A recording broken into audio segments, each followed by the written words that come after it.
시청자 여러분과 함께 울산의 뉴스를 새로운 시각으로 전하는 본격 시사 토크 프로그램 시사본부 U. 현정택 아나운서의 결혼 휴가로 이번 주와 다음 주 제가 여러분을 찾아뵙게 됐습니다. 오늘은 김상욱 변호사, 김용주 변호사, 선우석 기자와 함께하겠습니다. 어서 오십시오. 네, 반갑습니다. 네, 지난달 28일이었죠. 울산항에서 석유 제품 운반선 두 척의 연쇄 폭발 사고가 있었습니다. 일주일이 지난 현재까지도 화재 원인 조사와 또 배 안에 남아있는 유독 화학물질 처리를 두고 고민 중인데요. 좀 더 자세한 소식은 잠시 후 뉴스 침투에서 긴급 점검해 드리겠습니다. 시사본부 U, 지금부터 본격적으로 출발해 보겠습니다.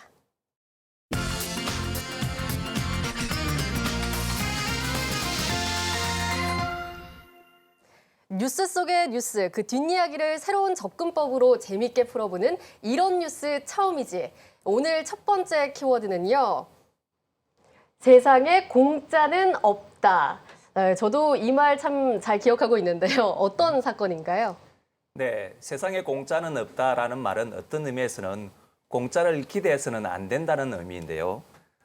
다른 사람의 개인 정보를 경품을 공짜로 준다면서 넘겨받은 다음에 1억 5천여만 원을 가로챈 20대가 징역 1년을 선고받게 된 경우인데요. 결과적으로 이 사건의 피해자는 공짜 경품에 속아서 엄청난 피해를 입게 됐습니다. 네, 그렇군요. 사실 저도 얼마 전에 경품 참여를 한 적이 있었는데 그때 저도 이렇게 개인정보를 넘겨드렸거든요. 전혀 돈을 갈취할 거라고 생각하지 못했을 것 같은데 어떤 경품이었나요? 네, 공짜 참 좋은 말입니다. 무엇 하나 노력하지 않고는 얻어질 수 없는 것이 세상살인데 노력하지 않고 뭐든 공짜로 얻어지면 뭔가 행운아가 된 것 같기도 하고요. 그런데 이 공짜라는 것이 항상 함정이 있습니다. 엄밀히 말해서 세상에 공짜는 없고 공짜는 뒤에 항상 함정이 숨어 있다. 이렇게 생각하시면 맞을 것 같습니다. 이번 일 같은 경우도요. 지난 6월 피고인이 인터넷에 무선 이어폰을 판다 이렇게 인터넷 게시판에 올렸습니다. 그것을 보고 무선 이어폰을 사려는 사람이 연락을 했는데 이 피해자에게 이 피고인이 뭐라 했냐면은 은행 계좌와 연계된 신용카드를 열어서 이 신용카드로 그 핸드폰을 구입하면 무선 이어폰을 공짜로 주겠다 이런 얘기를 했고 네. 이제 피해자는 공짜라는 말에 현혹이 돼서 그럼 내가 그렇게 하겠다 하면서 그 신용카드의 이제 개설에 필요한 네. 공인인증서 그리고 또 자신의 신용카드 촬영한 사진 뭐 이런 것들을 다 건넸습니다. 이제 그것 때문에 이제 범죄가 시작된 겁니다. 아, 그 무선 이어폰을 준다는 말에 신용 정보와 또 공인 인증서까지 줬다는 건 그 개인 정보를 다 넘겨줬다는 이야기가 되겠네요. 네, 피고인은 이렇게 그 피해자로부터 넘겨받은 공인 인증서를 가지고요 대출을 일으켰고요. 뿐만 아니라 이 피해자 명의 계좌에서 자신의 계좌로 송금도 1억 4,600만 원을 했습니다. 또한 피해자의 신용카드로 950만 원의 물건까지 상품권까지 구매를 했습니다. 네, 개인정보 유출이 올 상반기에만 사실 작년에 10배다 이런 얘기를 들었는데요. 어떤 주의가 좀 필요할까요? 예, 우리가 사회생활을 하다 보면 개인의 정보를 요구하는 것이 많습니다. 특히 동사무소에 가시면 민원을 접수할 때 이름하고 주소하고 주민번호가 적게 되어 있지 않습니까? 그래서 조금 잘못 썼다 그래서 그걸 휴지통에 버리는 경우가 있는데 그것이 다른 곳에 갔을 때 피해를 입을 수가 있고요. 그다음에 여행을 많이 하는데 비행기 탑승권이나 이티켓 그것을 SNS에 올리는 경우가 있습니다. 거기에 바코드가 있는데 그 바코드를 읽어버리면 개인의 신상 정보가 다 노출될 수 있기 때문에 SNS상에 나의 개인 정보가 노출되지 않도록 조심하셔야 될 것 같습니다. 네, 저도 SNS를 좀 자주 이용하는데요. 좀 주의가 필요할 것 같습니다. 예. 네, 계속해서 다음으로 넘어가 볼까요? 네, 두 번째 키워드는 자전거 찾아 산만리. 요즘 자전거 즐겨 타시는 분들 참 많은데 이 자전거 찾아 산만리라고 하면 조금 쉽게 타기 어려울 것 같은데 어떤가요? 네, 지난달이었죠. 지난 9월 4일부터 전국 7대 대도시 가운데 울산에서 처음으로 공유 자전거 400대가 도입이 돼서 운영되고 있는데요. 일부 이용자들이 이 공유 자전거를 자신의 것인 것처럼 이용하려고 숨겨놓는 경우가 들어있어서 문제가 되고 있습니다. 네, 그렇게 되면 원래 취지와 너무 다른 것 같은데요. 구체적인 사례 어떤 것들이 있을까요? 네, 공유 자전거는 그 휴대폰에서 앱을 이용해서 공유 자전거의 위치를 이제 검색한 다음에 공유 자전거에 부착된 QR코드를 찍으면 누구나 쉽게 이용할 수 있는데요. 네. 시행한 지 한 달 만에 그 시행 취지가 좀 이렇게 퇴색되고 있는데요. 구체적인 사례를 그림을 보면서 설명드리겠습니다. 네, 이곳은 울산 남구의 한 고등학교인데요. 밖에 있어야 할 공유 자전거가 건물 안에 들어가 있고 문이 굳게 닫혀 있습니다. 또 이곳은 일반인의 출입이 쉽지 않은 한 초등학교의 구석에도 공유 자전거가 세워져 있습니다. 그런가 하면 아파트의 경우에는 공유 자전거를 입구에 주차해둬야 하지만 아파트 단지 내 자전거 거치대에 주차해서 다른 사람이 이용할 수 없도록 해둔 상황입니다. 네, 정말 너무들 하는 것 같은데요. 이럴 거면 개인 자전거를 사용해야지 공유 자전거를 사용한다는 게 정말 문제가 많은 것 같습니다. 그러면 현재 이 문제 어떻게 좀 해결을 하고 있어요? 예.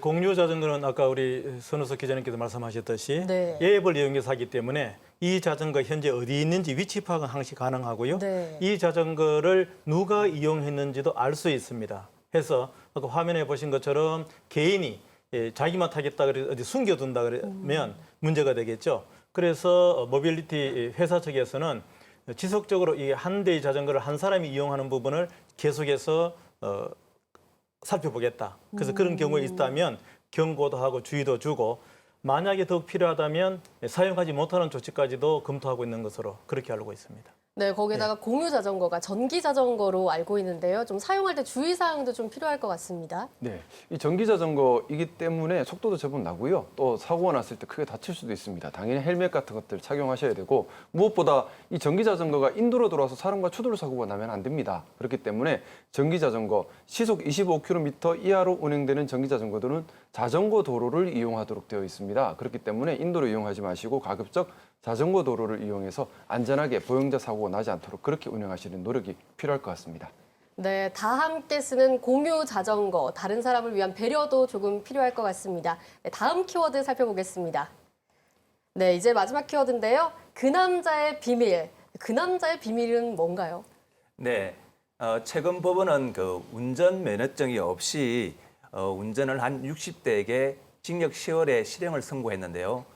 이 남성은 자동차 운전 면허증이 없는데도 불구하고 이런 사실을 숨기고 지인으로부터 차를 빌려서 운전했던 것으로 드러났습니다. 이거 차를 빌릴 때 사실 운전면허는 필수일 것 같은데 이걸 몰랐다는 건가요? 운전 면허증이 있어야 되나 모르지는 않았겠죠. 네. 근데 어떤 이유인지는 모르지만 운전 면허증을 이분은 취득하지 않으셨어요. 운전 면허증 없이 평생을 살아신 것 같은데 지난 2월부터 3월 2개월 사이에 14번이나 운전 면허증 없이 운전을 한 것이 이번에 문제가 되었던 것 같습니다. 네, 이분의 경우에는 처음이 아닌 것 같던데 어떻습니까? 네, 피고인은 이 운전에 대해서 운전이 위험한 행위일 수 있다 이런 인식이 좀 부족했던 것 같습니다. 이번이 처음 일이 네. 아니고요. 지난해 8월 음주 무면허로 이미 징역 8월에 집행유예 2년을 받았는데 이보다 더 앞서서 이미 동종 범죄로 6차례 처벌받은 전력까지 있었습니다. 결국에는 이 운전이라는 것이 정말 조금만 잘못하면 조금만 실수하면 씻을 수 없는 타인에게도 큰 피해를 줄 수 있는 그런 위험한 행위이다. 이런 인식이 부족했던 것 같고 이번 일을 통해서 좀 많이 반성을 해야 될 것 같습니다. 네, 그나마 다행인 건 더 큰 피해가 없었다는 점이었는데요. 무면허의 음주는 다른 사람의 생명까지 앗아갈 수 있다는 거 기억하셔야 될 것 같습니다. 지금까지 이런 뉴스 처음이지였습니다.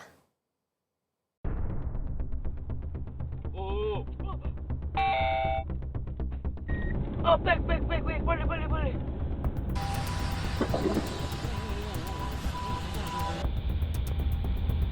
홍소리가 나서 옆을 보니까 불기둥이 올라오고 있더라고요.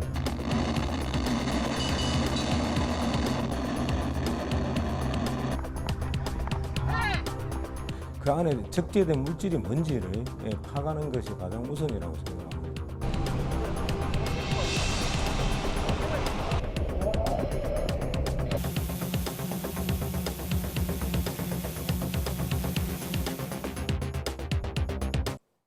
전문가의 명쾌한 분석이 함께하는 심층 취재 코너 뉴스 침투 시간입니다.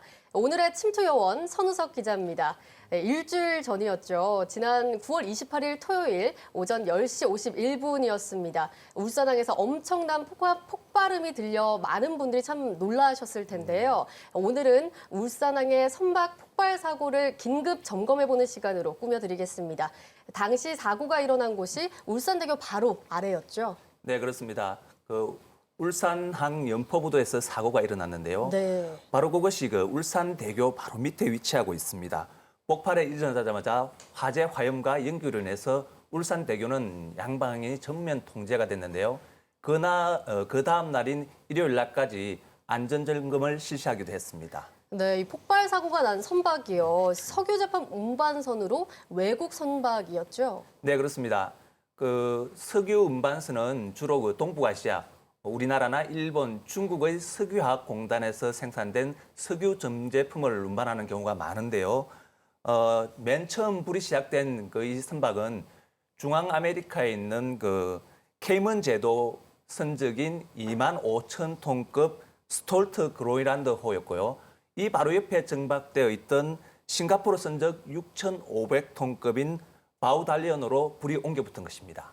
네, 울산대교와 가까웠기 때문에 그 여파가 더 컸던 것 같은데요. 그렇다면 이 처음 화재가 시작된 곳, 환적과 좀 직접적인 연관이 있나요? 네, 아직 안전 문제 때문에 자세한 조사는 면밀하게 이루어지고 있지는 않은 것 같은데요. 네. 이 당초 선박간 이음 배관을 통해서 환적 준비하는 중에 화재가 발생했다 이렇게 보도가 나왔었는데 실제 폭발이 일어난 것은 9번 탱크가 있던 곳이고 9번 탱크는 이 환적하는 이 배관과는 상당히 먼 거리에 있던 곳이었습니다. 그렇기 네네. 때문에 아직 화재 원인에 대해서는 딱 이것이다 이렇게 단정하기는 좀 어려운 것 같고요. 실제 며칠 전에도 또 그 불 진화된 이후에도 남아있는 화학물질들끼리 또다시 반응이 일어나서 연기가 나고 그래서 또 긴급히 냉각수를 투입하고 이런 상황이 계속 반복되고 있는 것 같습니다. 네, 저도 영상으로 접했습니다만 당시 폭발 사고가 굉장히 어마어마했습니다. 당시 화재 진압 상당히 긴박했죠.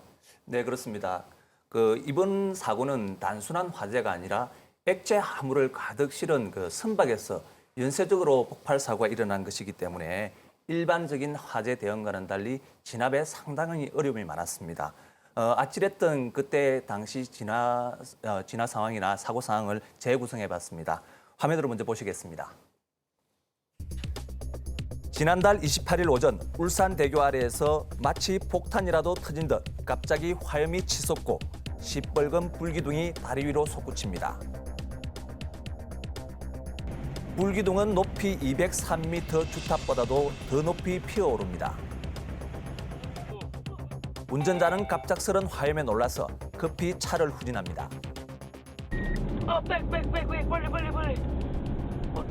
뜨거워. 폭발 순간 부두에서 일하던 근로자들은 반사적으로 몸을 피하며 뛰다가 자빠지고 바닥에 넘어지고 허둥지둥 홍비백산합니다. 울산 연포부대에 정박 중인 석유 제품 운반선에서 시작한 불은 불과 몇 초 만에 바로 옆 선박으로 옮겨붙으면서 검은 연기도 짙어집니다. 무려 45대의 소방차와 소방함정 2척이 물을 뿌려대지만 화염은 쉽사리 가라앉지 않습니다. 홍소리가 나서 옆을 보니까 불기둥이 올라오고 있더라고요. 그래서 일단은 살아야 되겠다 생각을 하고 동료 데리고 피하고. 처음 불이 시작된 선박에는 선원 25명이, 불이 옮겨붙은 다른 석유 제품 운반선에는 21명이 타고 있었습니다. 선박에 남아있던 선원들은 줄 사다리를 타고 필사의 탈출을 시도했습니다. 저쪽에 바깥에 바우달리안이라는 배가 있는데 그쪽에서 바다 쪽으로 뛰어내렸습니다. 뛰어내려가지고 지금 해경에서 함정에서 그 사람들 다 건졌다는. 2배의 선원 46명은 모두 구조됐지만 선원 12명과 지나가던 해경과 소방관 등 모두 18명이 다쳤습니다. 현장은 진화 중에 2차례 더 폭발이 발생했으며 독성 물질 14종 32,000여 톤이 실려 있어 접근이 금지됐고 울산대교와 해안대로 양방향도 통제됐습니다. 화재는 약 18시간 30여 분 만인 29일 새벽에 완전 진화됐습니다. 소방당국은 두 선박이 석유 제품을 옮겨 싣는 과정에서 큰 선박의 우측 9번 탱크에서 폭발이 난 것으로 보인다며 국가수와 함께 정확한 화재 원인을 조사하고 있습니다. 고폭발성 위험물 탱크가 계속 있었고요. 그 다음에 또 독성 화학 물질이 있었습니다. 독성 화학 물질은 인체 흡입 시 생명이 위험할 수 있는. 이번 폭발 화재로 유독가스를 머금은 연기가 도심으로까지 퍼져 평온한 휴일을 즐기던 시민들은 또 한 번 놀란 가슴을 쓸어내렸습니다.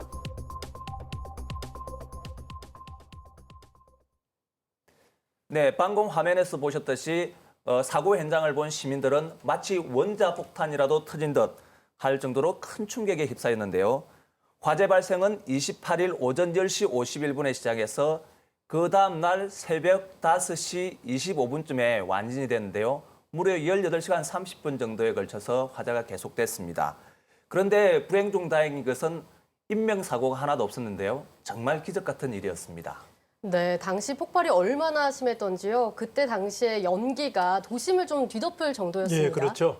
그 울산대교 밑에서 큰 화재가 발생했는데 네. 그 직접적인 영향을 미치는 곳이 동구와 북구 지역입니다. 그렇죠. 바람의 방향이 그쪽으로 가기 때문에 그래서 동구와 북구 지역에 계시는 분들의 경우에는 호흡에 지장을 받을 정도로 공기가 안 좋았다 그러고요. 그 다음 날까지도 그쪽 지역의 하늘이 많이 희뿌연 그런 상황으로서 많은 고통을 당해하셨죠. 네, 그뿐만 아니고요. 저도 긴급 재난 문자를 받고 사실 조금 놀랐었는데요. 많은 시민분들이 놀랐을 것 같습니다. 네, 이 긴급 전화 문자 메시지 보고 많이들 놀라셨을 겁니다. 저도 사실 이제 문자 메시지 보고 처음 화재 발생 사실을 알았는데 네. 이런 문자 메시지 안내가 단계별로 잘 이루어졌습니다. 그래서 시민들에게 총 7통의 긴급 재난 문자 메시지가 갔는데 화재 발생 사실, 그리고 외출 자제 안내, 일상 복귀 안내까지 단계별로 문자 안내가 기능했습니다. 이 울산대교 통제와 관련된 문자 안내에서는 다소 행정착오가 있었던 것 같습니다. 울산대교를 통해도 된다는 해제 통보 문자는 잘 갔지만은 오시면 안 된다 이렇게 그 통제를 하는 통제 문자는 제때 발송이 되지 않아서 많은 시민들이 또 울산대교를 이용하려고 했다가 출입이 통제돼서 되돌아가는 그런 좀 불편함도 발생했었습니다. 네, 어쨌든 뭐 첫 번째 폭발과 또 1차, 2차, 총 3차에 걸쳐서 폭발 사고가 있었는데 그래도 이것마저도 좀 다행이었다, 좀 이렇게 볼 수 있는 거겠죠? 그렇죠.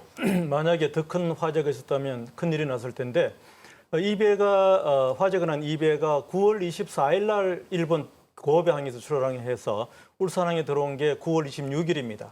근데 이 배에는 총 39개 탱크가 있는데 그중에 28개 탱크에 석유화학 제품을 싣고 있었어요. 근데 그중에 하나가 화재가 나고 남아있는 27개 탱크에 적재되어 있던 그 석유화학 제품이 무려 27,117톤에 달하는 엄청난 양이었다 그러죠. 네네. 만약에 그 전체가 다 폭발 사고가 났다 그러면 울산대교도 위험하지 않았을까 생각됩니다. 네, 정말 나머지 탱크로 이렇게 연쇄 폭발이 일어났다면 정말 끔찍한 결과를 좀 초래했을 것 같은데 어떤가요? 예, 맞습니다.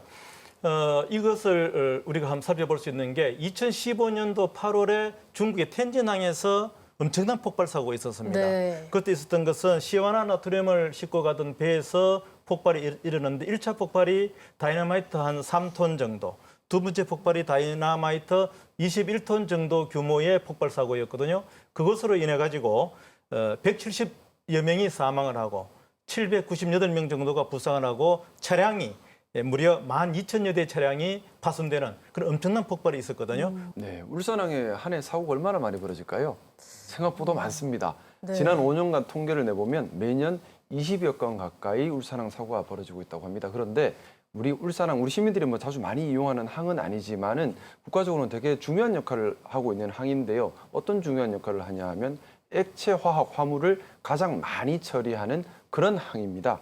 그래서 이 울산항은 전국 액체 화물 물동량의 30% 이상을 차지하고 있습니다. 그래서 연간 2억 톤의 물동량 중 약 80%인 1억 6천만 톤이 원유, 석유 정제품 등 액체 화물입니다. 이런 액체 화물들은 다 폭발성이 크기 때문에 네. 상당히 위험한 그런 화물들을 우리 울산항에서 많이 다루고 있다 이렇게 보셔야 될 것 같습니다. 그렇기 때문에 이번 사고를 계기로요, 울산항의 안전 문제 다시 한 번 더 점검해 봐야 된다, 이런 이야기가 나오는 것 같습니다. 네, 이번 그 화재 사고의 경우에는 뭐 비교적 초기 대응을 잘했다는 이런 평가가 나오고 있는데요. 네. 그럼에도 워낙 대형 사고였기 때문에 여러 가지 어려움이 많았습니다. 산업도시 울산에서는 이와 같은 안전사고가 항시 일어날 수 있는데요. 어떻게 대응을 할 수 있는지 한번 점검해 보겠습니다. 먼저 화면부터 보시겠습니다. 4년 전 발생한 중국 텐진항 폭발 사고. 항구에 보관 중인 물질의 성분을 모른 채 진화에 나섰다가 소방관 100여 명을 포함해 무려 173명이 숨지거나 실종되면서 최악의 사고 중 하나로 기록되고 있습니다. 그러나 이번 울산항 폭발 사고에서도 선박에 실린 제품의 위험성에 대해서는 소방당국은 물론 시민들에게도 알려지지 않았습니다. 텐진에서도 폭발 사고 났을 때도 금속으로 된 물질에다가 물을 대면 오히려 그게 더 폭발을 일으켜요. 그 소방을 하는 게 아니고 오히려 더 폭발을 일으키기 때문에 그 안에 적재된 물질이 뭔지를 파가는 것이 가장 우선이라고 생각합니다. 폭발 화재 5시간 뒤 울산시 보건환경연구원이 남구 장생포 일대에서 대기질을 측정한 결과 스틸렌 477ppb가 검출됐습니다. 화재 선박의 스틸렌 모노브가 대기 중으로 확산하면서 발암 가능 물질인 스틸렌이 팽소 50배가량 도심으로 유입된 걸로 추정됩니다. 그 수치의 농도 가지고 시민한테 불안에 알릴 만큼 혼란만 오지 않나. 폭발 사고 다음 날 현장을 찾은 행정안전부 장관에게도 이 같은 사실은 보고되지 않았습니다. 주변에 오염되고 이런 건 지금 없죠. 지금 대기 환경을 측정했는데 어떤 인체에 유의한 사항은 아닌 걸로 되어 있습니다. 그리고 해양 오염도 아직까지는 특별하지 않습니다. 해상 화재 진압 장비도 턱없이 부족합니다. 실질적으로 선박 열기를 식히고 화염을 잡은 것은 부산에서 4시간 만에 급파된 소방함정 2척이었습니다. 그동안 28개에 실린 위험물 3만 2천여 톤이 언제 폭발할지 모르는 일촉즉발의 상황이 이어졌습니다. 울산 해경이 보유한 화학방재용 소방함정은 소형 한 척이 전부이기 때문입니다. 사업액을 들여서 50년 빈도, 100년 빈도의 화재에 대응하기 위해서 모든 도시마다 그걸 보유해야 되는 문제는 선택적인 문제가 있습니다. 여기에다 구미 불산 누출 직후인 2014년 울산에도 과학재난합동방재센터가 차려졌지만 컨트롤타워로서의 역할에는 허점을 드러냈습니다. 국가의 소속입니다. 그럼 국가 누구? 대통령?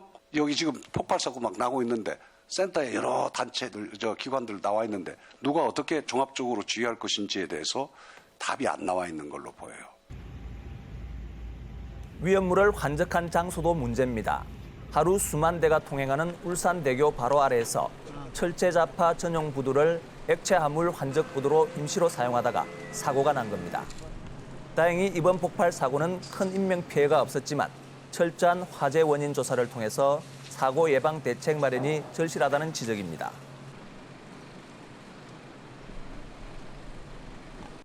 이번 폭발 사고는 초기 진화 과정에서 울산 지역에 있는 거의 모든 소방 차량과 소방 함정이 모두 동원됐지만 진화하는 데는 다소 역부족이었다는 평가입니다.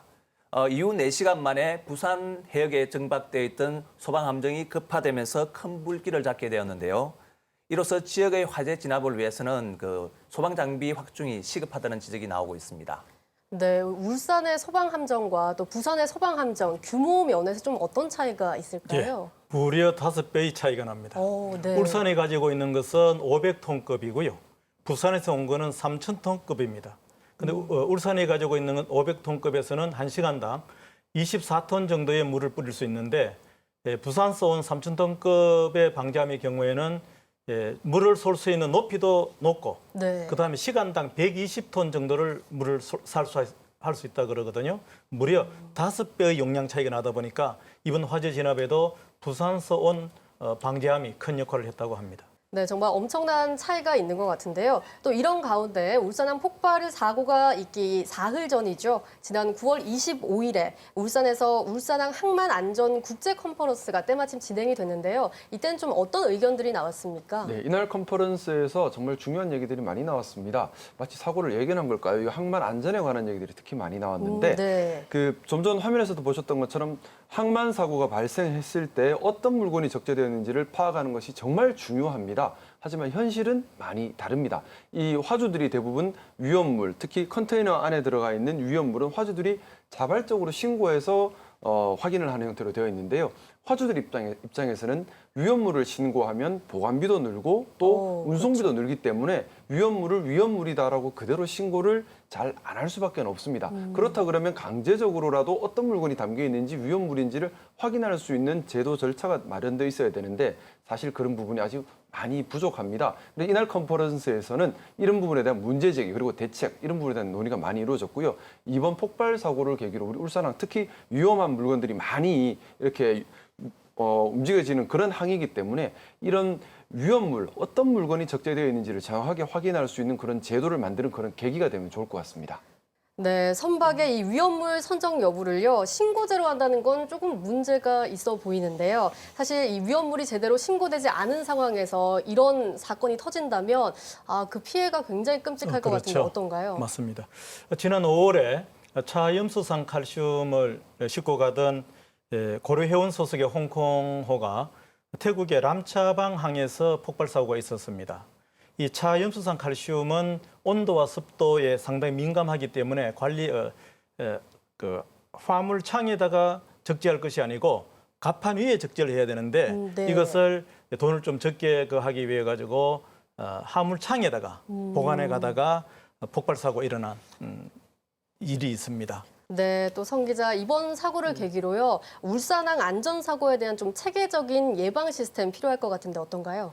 네, 우선 그 위험물을 적재한 선박 같은 경우에는 그 울산대교 아래인 연포항에 그 환적을 하거나 또 정박하는 이것만큼은 우선적으로 좀 해결을 해서 사고 위험 요인을 없앴으면 하고요. 또 울산에서는 언제든지 이런 사고가 날 수도 있고 다행히 이번에는 인명 피해가 없었지만은 계속 그런 요행을 기대할 수는 없는 것이니까요. 울산 지역에서는 화학물질이나 위험물질에 대한 그 울산 지역만의 대책을 좀 선제적으로 마련해서 시행을 해야 될 것 같습니다. 네, 시사본부 U 오늘 순서 모두 마치겠습니다. 저희는 다음 주에 좀 더 새로운 감각과 균형 잡힌 분석으로 다시 돌아오겠습니다. 고맙습니다.